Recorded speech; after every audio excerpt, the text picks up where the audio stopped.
ఒక చిన్న గ్రామం పేరు సిరివెన్నెలపల్లి. ఆ గ్రామంలో రాము అనే ఒక బాలుడు ఉండేవాడు.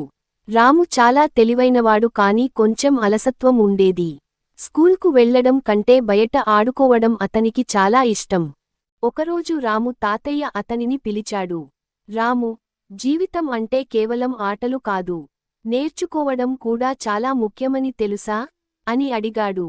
రాము తల ఊపుతూ, తెలుసు తాతయ్య, కానీ చదువు బోర్గా ఉంటుంది అన్నాడు. తాతయ్య నవ్వుతూ ఒక చిన్న కథ చెప్పడం మొదలుపెట్టాడు. ముందు ఒక రైతు ఉండేవాడు. అతనికి ఇద్దరు కొడుకులు. ఒకరు కష్టపడి పని చేసేవాడు, ఇంకొకరు అలసత్వంగా ఉండేవాడు.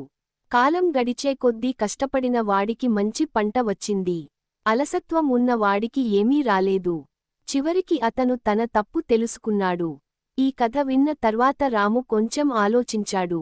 తాతయ్య, నేను కూడా అలసత్వం వదిలేస్తాను. ఇక నుంచి చదువుకుంటాను అన్నాడు. తరువాతి రోజు నుంచి రాము మారిపోయాడు. ఉదయం త్వరగా లేచి స్కూల్కు వెళ్లేవాడు. టీచర్ చెప్పిన ప్రతిదాన్ని శ్రద్ధగా విన్నాడు. హోంవర్క్ను సమయానికి పూర్తి చేసేవాడు. ఆటలు కూడా ఆడేవాడు కానీ చదువుకి ప్రాధాన్యం ఇచ్చేవాడు. కొన్ని నెలలు గడిచాక పరీక్షలు వచ్చాయి. రాము చాలా బాగా రాశాడు. ఫలితాలు వచ్చిన రోజు అతను తన తరగతిలో మొదటి ర్యాంక్ సాధించాడు.